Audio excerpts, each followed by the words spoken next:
ఉండే అక్క కూడా యెహోవా నీ మాట చొప్పున నీ సేవకునికి నీవు మేలు చేస్తున్నావు. నేను నీ ఆత్మలను నమ్ముతున్నాను. మంచి వివేచన, మంచి జ్ఞానము నాకు నేర్పుము. శ్రమ కలగక మునుపు నేను త్రోవ విడిచితిని. ఇప్పుడు నీ వాక్యమును అనుసరించి నడుచుకొనుచున్నాను. నీవు దయాళుడవై మేలు చేయుచున్నావు. నీ కట్టడలను నాకు బోధింపు. గర్విష్ఠుడు నా మీద అబద్ధము కల్పించుడు. అయితే పూర్ణ హృదయంతో నేను నీ ఉపదేశములను అనుసరించు. వారి హృదయము కొవ్వు వల్లే మందంగా ఉన్నది. నేను నీ ధర్మశాస్త్రం బట్టి ఆనందించుచున్నాను. నేను నీ కట్టడలను నేర్చుకున్నట్లు శ్రమ నొందించుట నాకు మేలాయను. వేల కొలది వెండి బంగారు నాణముల కంటే నీవిచ్చిన ధర్మశాస్త్రం నాకు మేలు. Very good. దేవుడి వాక్య భాగం దీవించి ఆస్వాదించిన అమ్మాయి అక్కని ఆసుపత్రిలో చూసిన వాళ్ళు ఇప్పుడు బాగానే చూసి అందరూ ఫోన్లు చేసి మళ్ళీ నాకు ట్రైన్ చేసుకుంటాను. కొన్ని మాటలు మీరు చెప్పడానికి ట్రై చేస్తున్నారు. అక్క నా ప్రకారం అతని గూడులో మరి నాన్న ఏ విధానంలో ఈమెను ఇక్కడితో వివాహం జరిగించినాడో మాకు తెలియదు. అనేక మంది నా తల్లి విద్యార్థులు అయ్యేలాగా మరి అక్క మా తల్లి సండే స్కూల్ టీచర్గా ఉన్నప్పుడు ఎంతోమంది పిల్లలు ఆత్మీయులు ఎదిగారు. అది మీరు జ్ఞాపకం చేసుకున్నాను. అందుకు నేను స్తుతిస్తున్నాను. దేవా, మేము కలిసి చేసిన ప్రార్థన ఏది ఎప్పుడు విఫలం కాలేదు.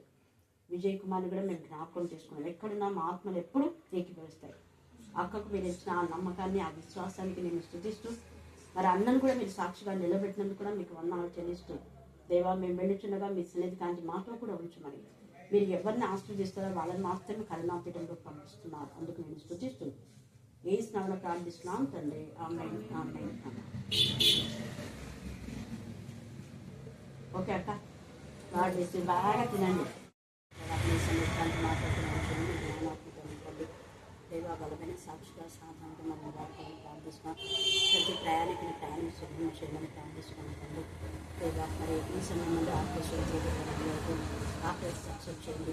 మీ ఎందుకు మృతులైన కుటుంబాలకు మీరే దయచేయండి. ఎల్లప్పుడూ మీ ఆంటూ జీవించే జీవితం దయచేయమని ఇలా చేసిన ప్రార్థిస్తున్నాం తండ్రి.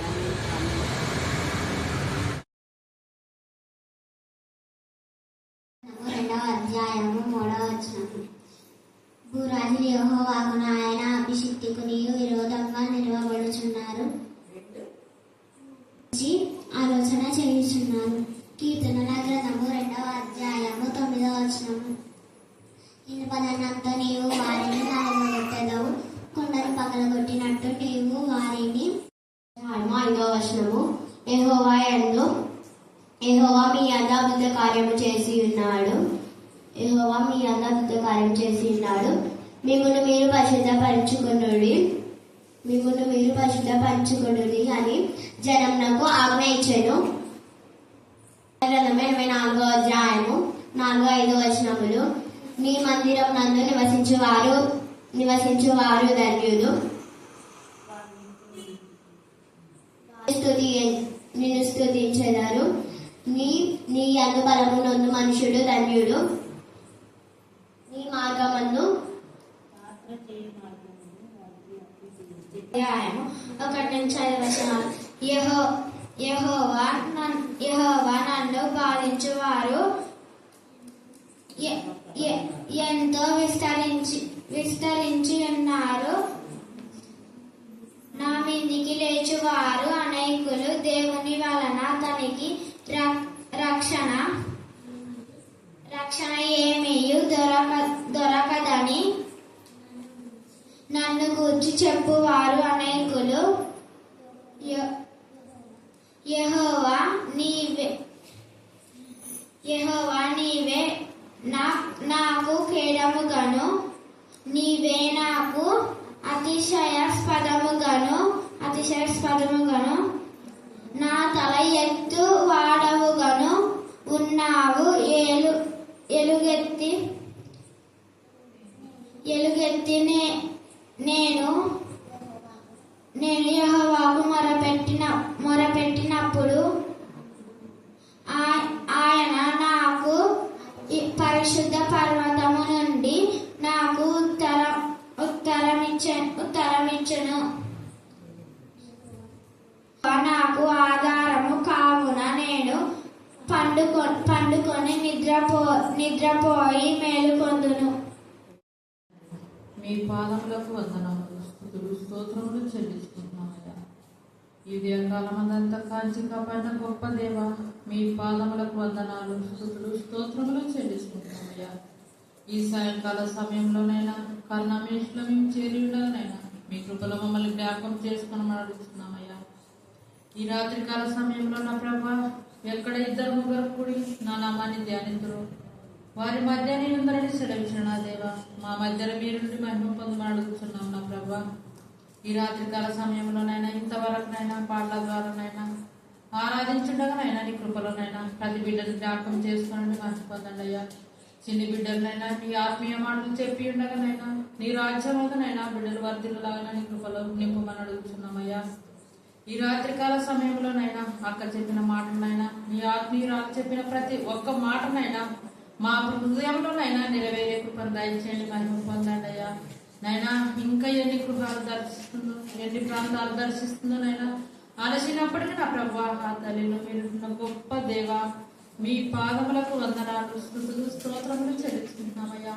మీ గాయపన్నస్తమైనా అక్కలో మీరుండి మహిమ పొందుతున్న దేవా, పగలు ఎండ దెబ్బనైనా రాత్రి వెన్నెల దెబ్బనైనా తలకునైనా ప్రతి గడియలో ప్రతి గంటలో ప్రతి నిమిషంలో కాపాడుతున్న గొప్ప దేవా, నీ పాదములకు వందనాలు, స్తుతులు స్తోత్రములు చెల్లిస్తున్నామయ్యా. నైనా మొదటి నెలలైనా చివరి వాసంలో మేము ఉండగా మీ కృపా సహాయాన్ని దయచేయండి మహిమ పొందండి. నైనా నీ పాదములను పట్టుకుని అడుగుతున్నామయ్యా. ఇటువంటి కూడికలు ఎక్కడెక్కడైతే జరుగుతున్నావు నైనా అక్కడ మీరుండండి మహిమ పొందండి అయ్యా. ఇప్పుడు నైనా వాక్యం అయితే నైనా ఏ బిడ్డ అయితే ప్రకటిస్తుందో నైనా ప్రతి హృదయంలో నెరవేరులాగా కృప చూపండి మహిమ పొందండి అయ్యా. ప్రతి యవనస్తుని ఎవరి కుమారుని నైనా నీ కృపలో జ్ఞాపకం చేసుకున్నాడు అయ్యా.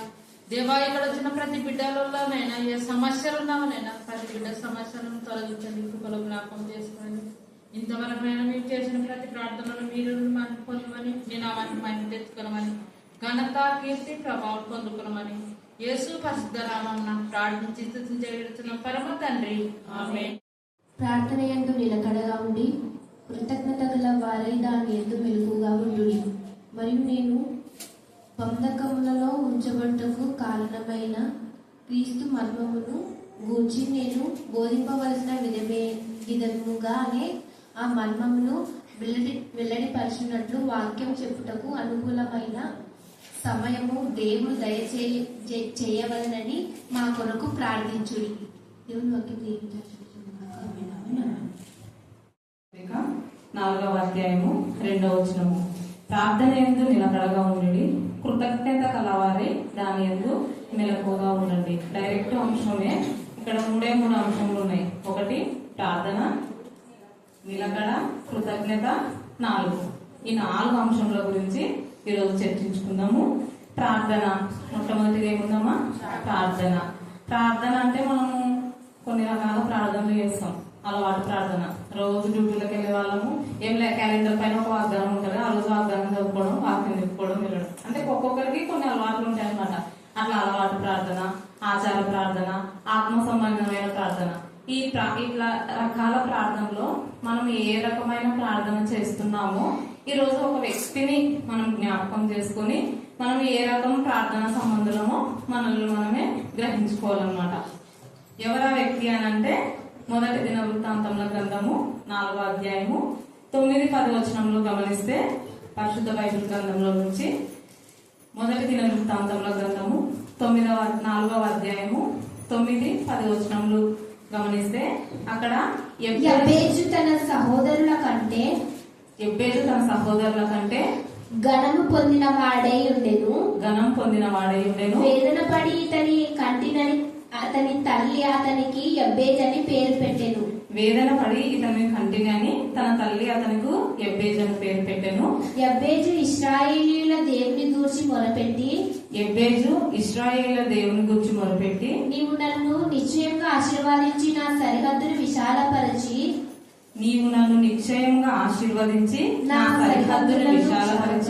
నీ చేయి నాకు తోడుగా ఉండ దయచేసి నాకు కీడు రాకుండా దానిలో నుండి తప్పించమని ప్రార్థింపగా వెంటనే ఏం చేస్తున్నాడు దేవుడు? అతడు మనవి విని చేసిన దానిని అతనికి దయచేసెను. ఇక్కడ యబ్బేజ్ ఎవరు అంటే యబ్బేజ్ ఒక యూదా వంశస్థులు అన్నమాట. యబ్బేజ్ అనే ఆ పేరు హిబ్రూ పదము. దానికి తెలుగులో మనము ఎబేజ్ అనే మాటకు తెలుగులో అర్థం ఏంటంటే వేదన అనే అర్థం అన్నమాట. ఇక్కడ తన తల్లి తనకు ఎందుకు ఆ పేరు పెట్టాల్సి వచ్చింది ఏమనంటే, వేదన పడి తనని కంటిని అని తన తల్లి అతనికి ఎబ్బేజ్ అని పేరు పెట్టాను అనంటే, బహుశా ఎబ్బేజ్ అలా పిలుస్తుంటే మనం చెప్పుకున్నాం కదా, ఎబ్బేజ్ అంటే వేదన అని అర్థం. అంటే ఆయన పేరుని ఒక్క నిమిషం వేదన వేదన అని ఒకసారి మనం అనుకుంటే మనల్ని ఎవరైనా అలా పిలిస్తే బాధ అనిపిస్తుందా? అనిపిస్తుంది. ఎలాగైనా సరే నా పైన, నా పేరు పైన ఉన్న ఈ వేదనని తొలగించాలను, లేదంటే నేను ఏం చేస్తే నాకు ఈ వేదన అనే ఈ పేరు పై నాకు బ్లెస్సింగ్స్ రూపంలో దేవుడు నాకు ఏమిస్తాడో అని ఎలా అనుకున్నాడో గాని ఎబ్బేజ్ మాత్రం దేవుని దగ్గరికి వచ్చేసినాడు అనమాట ఎట్టకేలకి. అప్పుడు ఆయన 4 అంశాల మీద దేవుణ్ణి ప్రార్థన చేసినాడు. ఏమి? నీవు నన్ను నిశ్చయంగా ఆశీర్వదించి నా సరిహద్దును విశాలపరిచి నీ చేయి నాకు తోడుగా ఉండ దయచేసి నాకు కీడు రాకుండా దానిలో నుండి నన్ను తప్పించుము.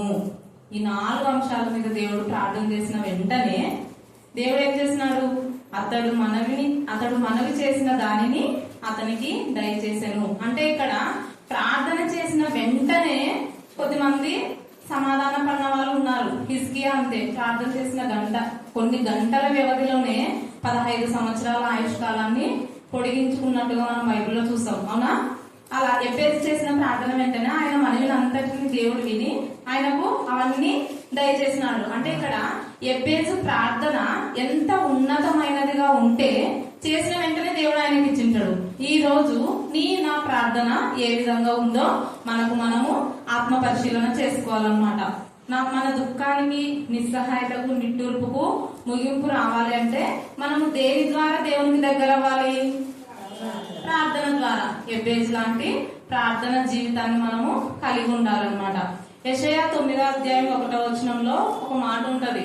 అక్క ఎప్పుడు చెప్తుంటది ఆ వాక్యము. యెషయా 9:1 ఆయనను వేదన పొందిన దేశం మీద మబ్బు నిలవదు. మనం ఈ రోజు ఏ సమస్యతో బాధపడుతున్నప్పటికీ, ఎలాంటి అంటే సమస్యలు అంటే రకరకాలుగా, ఆరోగ్య సమస్యలు అయితేనేమి, తర్వాత వచ్చేసి మన ఫైనాన్షియల్ సమస్యలు అయితేనేమి, కుటుంబంలో కలహాలు, సమాధానం లేక కుటుంబాలలో కొన్నిసార్లు మనం చేసిన అతిక్రమ పాపాల వల్ల కూడా మనం కొన్ని సమస్యలు ఎదుర్కోవాల్సి వస్తుంది. ఖచ్చితంగా మనం చేసిన దాన్ని బట్టి మనం ఎప్పుడు బాధపడకూడదు. ఎందుకంటే మేము చేసినాం కాబట్టి మాకు ఇప్పుడు కరెక్టే అని మనల్ని మనం సమర్థించుకొని, మన తప్పును మనం తెలుసుకొని దేవుని దగ్గరకు వచ్చినప్పుడే మనము ప్రాయశ్చిత్త పడతాం అనమాట. అలాంటి దయగలిగిన దేవుడు మన దేవుడు ఉన్నాడు కాబట్టి మనము ప్రార్థన జీవితాన్ని కలిగి ఎలాంటి ఓటమి, వైఫల్యాలు, వైరాగ్యాలు, ప్రతికూల వాతావరణం అంతా మన మీద పడుతున్నప్పుడు భయపడుతూ బ్రతికే పరిస్థితుల్లో మనం ఉంటే మనం ఏం చేయాలి? ఎబ్బేజ్ లాంటి ప్రార్థన జీవితాన్ని కలిగి ఉండి, యేసయ్యా ఈ రాత్రే నా మీద ఉన్న మొప్పునంతా తీసివేయి ప్రభువా, విడుదల కలిగించు అని మన వేదనకు ఈ రోజు ముగింపు అవ్వాలని మనం అందరము బలమైన ప్రార్థన అనే అస్త్రాన్ని చేత పట్టుకొని ప్రార్థించాలి. ఓకేమా? నెక్స్ట్ మనము మూలవాక్యంలోకి వస్తే, ప్రార్థన యందు నిలకడగా ఉండాలి. ఒకటి ప్రార్థన చేసి మనము ఇప్పుడు ప్రార్థన చేస్తే వెంటనే రావాలి అని అంటే రావు. కొన్ని దేవుడు లూకాసు వార్త 1వ అధ్యాయంలో గాబ్రియేలు దూత వచ్చి ఎవరు ఎలిజబెత్ తర్వాత జకర్యాకు వచ్చినప్పుడు తగిన కాలంలో ఆ పనులు జరుగుతాయి అని చెప్తాడు. దూత ద్వారా చెప్పిస్తాడు అనమాట దేవుడు. మనం చేసిన వెంటనే ఒక్కొక్కసారి మనకు రాకపోవచ్చు సమాధానము, మనకు ఆన్సర్ అవ్వకపోవచ్చు. అప్పుడు మనము డిసప్పాయింట్ ఎప్పుడు అవ్వకూడదు. నాకు ఈ సమాధానం రాలేదంటే నాలో ఇంకా ఏదో మార్చుకోవాల్సి ఉంది, నేను ఇంకా దేవుడికి దగ్గర అయ్యే సందర్భం ఏదో ఉంది కాబట్టి దేవుడు నన్ను ఇంకా పరీక్షిస్తున్నాడు అని మనం ఎంకరేజింగ్ గా దేవునికి దగ్గర అవ్వాలన్నమాట. నిలకడ, మనము ఈ నిలకడ అనే అంశంని జ్ఞాపకం చేసుకుంటే బైబిల్ పరంగా లూకాసు వార్త 18వ అధ్యాయము 1వ వచనంలో గమనిస్తే అక్కడ ఒక న్యాయాధిపతి మరియు ఒక విధవరాల్ని మనము వారు విసుగక నిత్యం ప్రార్థన చేయుచుండవలె నన్ను కొడుటకు ఆయన వారితో ఈ ఉపమానం చెప్పాను. అక్కడ ప్రభు వారు శిష్యులకు కొన్ని ఉపమానాలు చెప్తారు కదా. కొన్ని ఉపమానాలు చెప్పే సందర్భంలో ఈ మనము ప్రార్థన చేసేటప్పుడు శిష్యులకు చెప్తుంటాడు అనమాట, విసుగగా నిత్యము నిలకడగా ప్రార్థన చేయాలి అని అక్కడ ఒక ఉపమానాన్ని చెప్తాడు. ఒక న్యాయాధిపతి ఒక విధవరాలకి మధ్యలో ఒక చర్చని ఎగ్జాంపుల్ గా చెప్తాడు దేవుడు అక్కడ శిష్యులకి. ఏమని చెప్తాడంటే, ఒక న్యాయవాది ఒక విధవరాలు, ఆ విధవరాలికి తన ప్రతివాదితో కొన్ని గొడవలు ఉన్నప్పుడు, ఇప్పుడు మనము కొన్ని సమస్యలు వస్తే కోర్టులు ఎట్లా ఉంటాయో అప్పుడు ఆ కాలంలో న్యాయాధిపతుల దగ్గరికి వెళ్ళి వాళ్ళ సమస్యలను చెప్పుకునే వాళ్ళు అనమాట. అలాగా ఆ విధవరాలు వెళ్ళి న్యాయాధిపతి దగ్గరికి వెళ్ళి తన ప్రతివాదితో తనకున్న గొడవను చెప్తుంది. ఆయన పట్టించుకోడు, ఆయనకి దేవుడు అంటే భయం భక్తి లేని ఒక న్యాయవాది అనమాట. అతను చెప్పినా వినిపించుకోడు ఆయన. అయినా ఆమె పట్టుదల మాత్రం విడవదు. ఎందుకు అంత పట్టుదల ఎప్పుడు ఉంటది అంటే, మనిషికి మనం కరెక్ట్గా ఉన్నప్పుడు ఖచ్చితంగా పట్టుదల ఉండి సాధిస్తాం అనమాట. దాన్ని మనం టేక్ ఇట్ ఈజీగా తీసుకున్నామంటే అందులో విశ్వసనీయత ఉండదు, సత్యము ఉండదు. మనం అడ్డుగోలుగా గెలవాలనుకున్నప్పుడే పట్టుదల ఉండదు. ఆమె న్యాయంగా పోరాడుతుంది కాబట్టి పట్టుదల కలిగి మాటికెళ్ళి నాకు న్యాయం చేయని ఆయననే విసిగిస్తుంటది.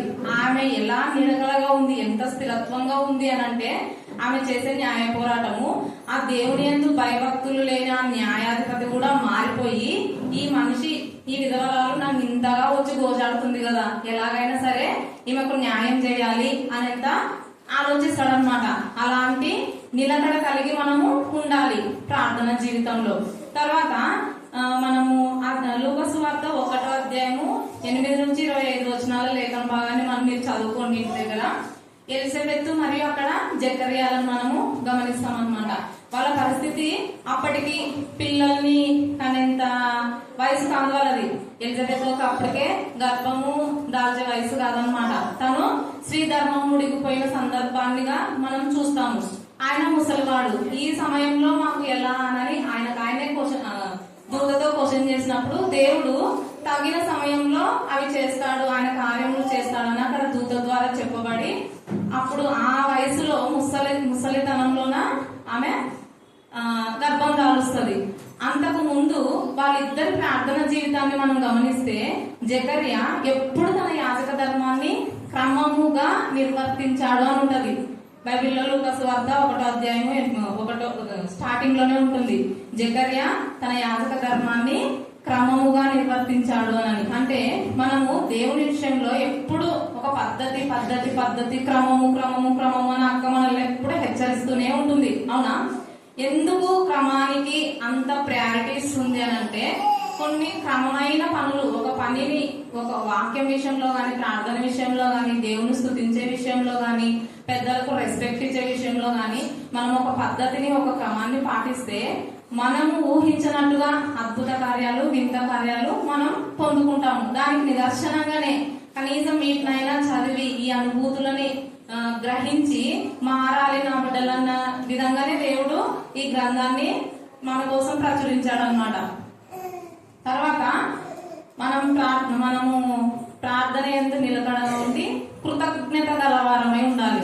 ఏదైనా పొందుకున్న వెంటనే నేను ప్రార్థన చేసినాను, నువ్వు ఇచ్చినావు, అంతే, నేను ప్రార్థన చేయకుంటే ఇస్తుంటిగా అన్నట్టు ఉండకూడదు అన్నమాట. దేవుడి విషయంలో ఎప్పుడైనా కృతజ్ఞత కలిగిన జీవితాన్ని మనము జీవించాలి. ఈ కృతజ్ఞత కలిగిన జీవితం అంటే మనకు ఫస్ట్ గుర్తొచ్చేది ఎవరమ్మ? స్త్రీలలో హన్న. డెఫినెట్ గా హన్న మనకి గుర్తుండాలి. ఎందుకంటే హన్న చాలా అంటే లోక సంబంధమైన నిందలు మనం వింటాము. పిల్లలున్న ఆడబిడ్డలు ఉండి మగ పిల్లలు లేకుంటే కూడా ఒకలాంటి ఆ మనిషిని ఏదో ఒక హీనురాలుగా, లేదంటే ఆమెకి వంశాన్ని ఇవ్వలేదు అన్నట్టుగా సమాజం చూసే అలాంటి పరిస్థితుల్లో అసలు పిల్లలే లేరు అన్నకు. అలాంటప్పుడు ఆమె ఎలాంటి నిందలు, అవమానాలు భరించింటది. అలాంటి సమయంలో ప్రార్థించేటప్పుడు అన్న ప్రార్థన కూడా వినండి, ఖచ్చితంగా నాకు ఒక కుమారుణ్ణి ఇవ్వు అని ప్రార్థిస్తుంది. అంటే మనం ఆశపడతాం చూడండి, ఇంకొకరికి కొడుకు పుట్టినాడనో, లేదంటే వంశము డెవలప్ అవ్వాలనో, లేదంటే ఆమె పుట్టినాడు కాబట్టి నాకు పుట్టాలి, ఇలా కాకుండా అప్పుడు ఏలి కుమారులు సమాజ మందిరాన్ని భ్రష్టు పట్టిస్తుంటారు. ఆ సమాజమును మందిరంను నిలబెట్టడంకై, అంటే దేవుని పనికై అన్న ఒక కుమారుడిని అడుగుతుంది. కానీ మనలాగా లోక సంబంధంగా కుమారుడు కావాలని తను ఆశపడలేదన్నమాట. ఆ విధంగా ఇచ్చిన వెంటనే నువ్వు నా కుమారుని ఇస్తే ఆ కుమారుని తిరిగి నీకు ఇస్తాను అన్న విధంగానే హన్న కృతజ్ఞత కలిగి ఇచ్చిన వెంటనే దేవుడు తన పైన ఉన్న నిందను తొలగించాడు కాబట్టి నేను ఆయనకి ఇచ్చిన మాటలు నెరవేర్చాలని కృతజ్ఞత కలిగిన జీవితాన్ని జీవించిన విధంగా మనము బైబిల్లో హన్నను చూస్తామన్నమాట.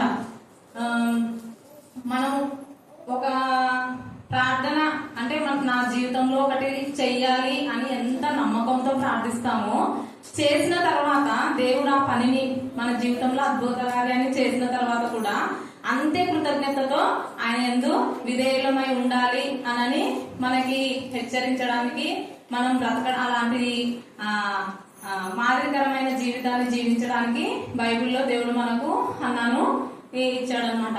అదేవిధంగా మొదటి సమూయేలు 11వ అధ్యాయం మనం గమనించినట్లయితే అక్కడ అమ్మోనీయుడైన నాహాషు అనే ఒక పర్సన్ మనకు కనిపిస్తాడు అనమాట. సమూయేలు గ్రంథం మొదటి సమూయేలు. అంతకంటే ముందు సమూయేలు 31వ అధ్యాయంలో సౌలును అతని కుమారుల శవాలను తీసుకొని వచ్చి యావేషులాదు వారు యావేషులో దహనం చేసి పిచుల వృక్షం కింద పాతి పెట్టి 7 దినములు ఉపవాసం ఉండేది అనే వాక్య భాగాన్ని చూస్తాం మనము. మొదటి సమూయేలు 31వ అధ్యాయం చివరి భాగంలో ఉంటుంది ఇది. మీరు చదువుకోండి రెఫరెన్స్ ఇంటి దగ్గరికి వెళ్ళి, టైం లేదు. ఈ యావేషులాదు వారు ఆ సౌలుని వాళ్ళ యొక్క కుమారుల శవాలను తీసుకొని వచ్చి ఆ పిచ్చుల వృక్షం కింద ఎందుకు పాతి పెట్టారు అని అంటే దానికి ఆన్సరు, దానికి కన్క్లూజన్ సమూయేలు గ్రంథము మొదటి సమూయేలు 11వ అధ్యాయంలో అక్కడ నాహాషు అనే ఒక వ్యక్తి మనకు కనిపిస్తాడు అనమాట.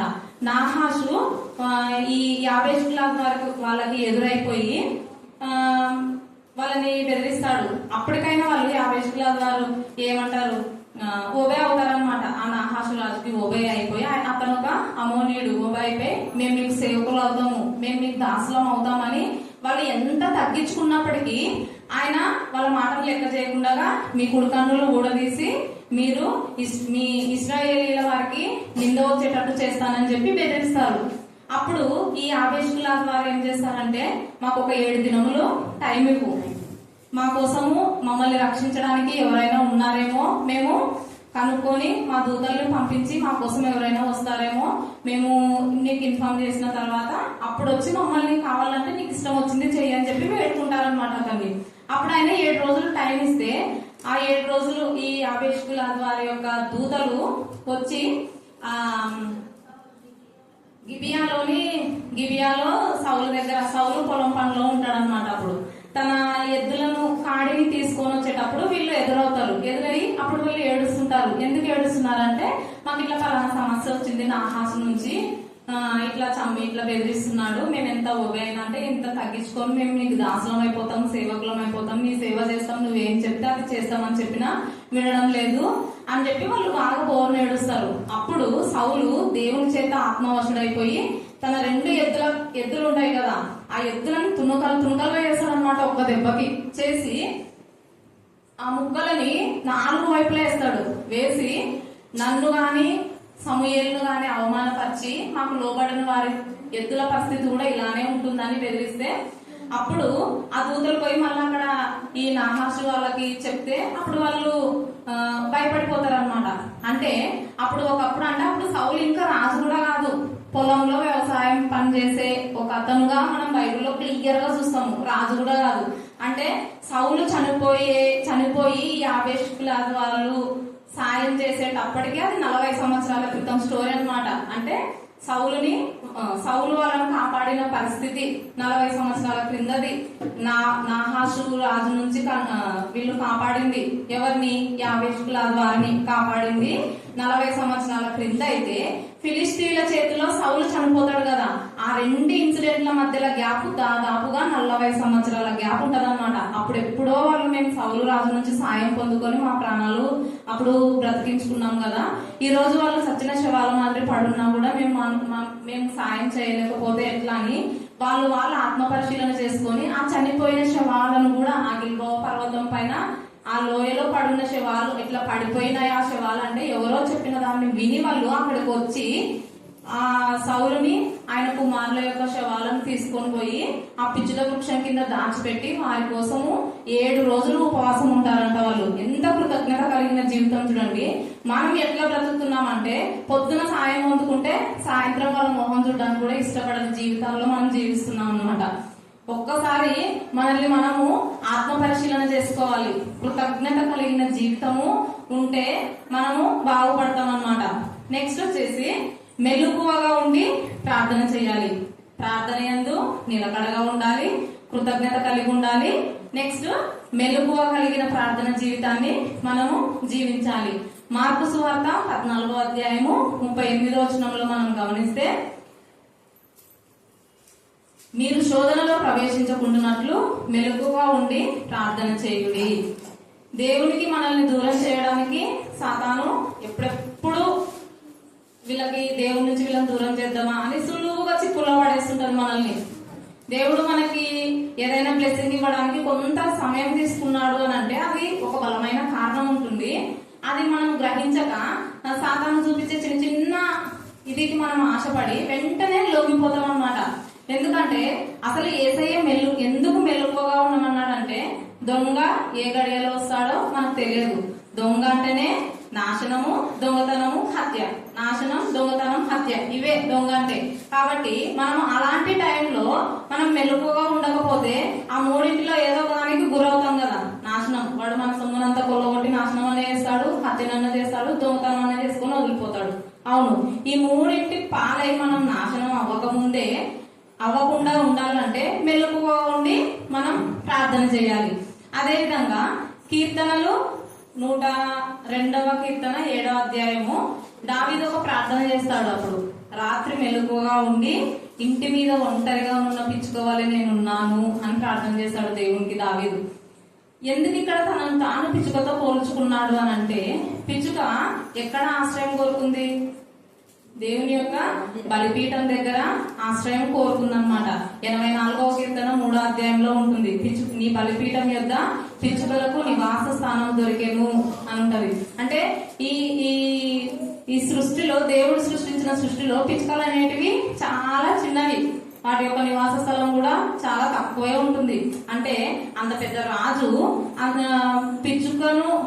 పిచ్చుక లాంటి జీవితాన్ని ఎందుకు జీవించాలనుకున్నాడంటే, మనిషికి దేవుడు సృష్టిలో జీవించిన అన్ని జంతువుల కంటే అన్నిటికంటే మనిషికి కొంచెం విచక్షణ అనేది ఎక్కువ పెట్టినాడు.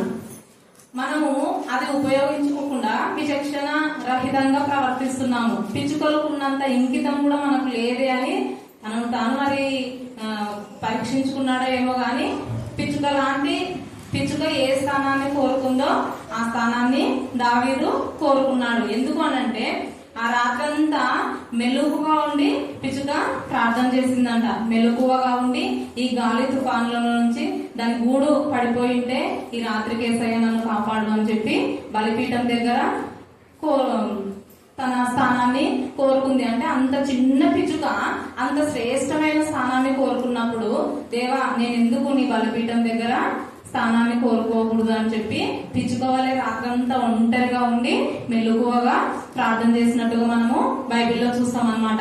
అంతేకాకుండా 1 పేతురు 4వ అధ్యాయము 7వ వచనంలో మనము పేతురు భక్తులు ఒక మాట రాస్తాడు. అయితే అన్నిటి అంతము సమీపమై ఉన్నది కాగా మీరు స్వస్థ బుద్ధి గలవారై ప్రార్థన చేయుటయందు మెలకువగా ఉండుడి.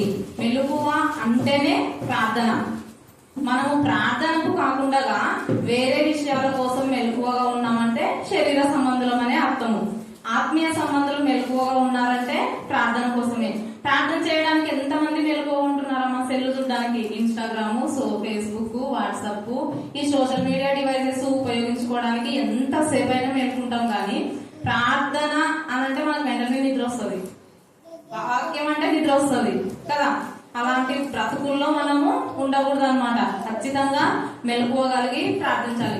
కొన్నిసార్లు నాకు నిద్రే పట్టదు, ఎందుకు నిద్ర పట్టట్లేదు అని నేను దేవుడిని అడిగితే దేవుడు నాకు ఏదో ఒక విజువల్ చూపిస్తాడు.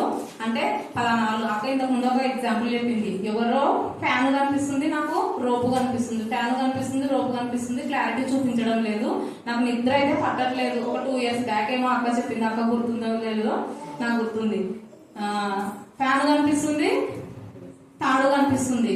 ఎవరేం చేసుకుంటున్నారో తెలియదు, ఎవరేం చేసుకుంటున్నారో తెలియదు తెలియదు తెలియదు అని బాగా గోజాడిందంట ఆ రాత్రంతా అక్క. ఆ సిచ్యుయేషన్ అయిపోయిన కొన్ని నెలలకే అక్కమ్మ అంటే మన మధ్యలోకి వచ్చింది. వచ్చి అప్పటికి అక్కమ్మ అంటే ఎవరో అక్కకు తెలియదు, అక్క ఎవరో ఆంటీకి తెలియదు. కానీ దేవుడు చూడండి ఎట్లా అనుసంధానం చేసినాడో. పవను మన మధ్య ప్రత్యక్ష సాక్షిగా సజీవంగా నిలబడినాడు. అవునా? అట్లా మనము ఒక విషయం గురించి దేవుడు మనకు మెలకువని ఇచ్చినాడంటే నిజంగా ఏదో ఒకటి ఉంటుంది ఆ రోజు రీజను. ఏది లేకపోయినా మనం పొందుకున్న దానిని బట్టి దేవుడిని కృతజ్ఞతాస్తుతులతోనన్న మనము ఆయనను ప్రార్థించాలన్నమాట. ఆ విధంగా మెలకువ కలిగి మనము జీవించాలి. దుఃఖ దినంలో వస్తాయి, కష్ట దినంలో వస్తాయి. మనము పిచ్చుకల వలె మెలకువ కలిగి ఉన్నామంటే ప్రార్థన చేస్తున్నామని అర్థమైపోవాలి దేవుడికి. వీళ్ళు ప్రార్థన చేస్తున్నారు, నేను ఇచ్చే బ్లెస్సింగ్స్ వాళ్ళకి ఇచ్చిన గడువు కంటే తక్కువ గడువులోనే ఇవ్వాలి అని దేవుడే మన గురించి రియలైజ్ అయ్యి మనకు ఆశీర్వాదాలను అతి దగ్గరలోకి తీసుకునేంత మెలకువతో ప్రార్థన చేసే జీవితాన్ని మనం అందరము కలిగి ఉండాలన్నమాట. లాస్ట్ కి ప్రకటన 16:16లో వచనం ఉంటుంది. ఇది కూడా అక్క ఎప్పుడు గుర్తు చేసుకుంటుంది. ఈ రోజు ఎందుకు అక్క చెప్పిన రెఫరెన్స్లే అన్ని నాకు రెక్టిఫై అవుతూనే ఉన్నాయన్నమాట. ఇదిగో నేను దొంగ వలె వచ్చుచున్నాను, దిగంబరుడుగా సంచరించుచున్నందున తన దిశములను చూతురేమని మెలకువగా ఉండి తన వస్త్రమును కాపాడుకుని వాడు ధన్యుడు. మన వస్త్రము అంటే ఏ వస్త్రము? మన ఆత్మీయ వస్త్రమును, రక్షణ వస్త్రాన్ని కాపాడుకున్నంత కాలము మన జీవితాలు ఎబ్బేసి వలె వేదన లేకుండా ఆశీర్వాదకరంగా ఉంటాయని ఈ కొద్ది మాటల ద్వారా నేను తెలియజేస్తున్నాను. దేవుడి లేఖన భాగమును దీవించి ఆశీర్వదించును గాక. ఆమేన్, ఆమేన్, ఆమేన్.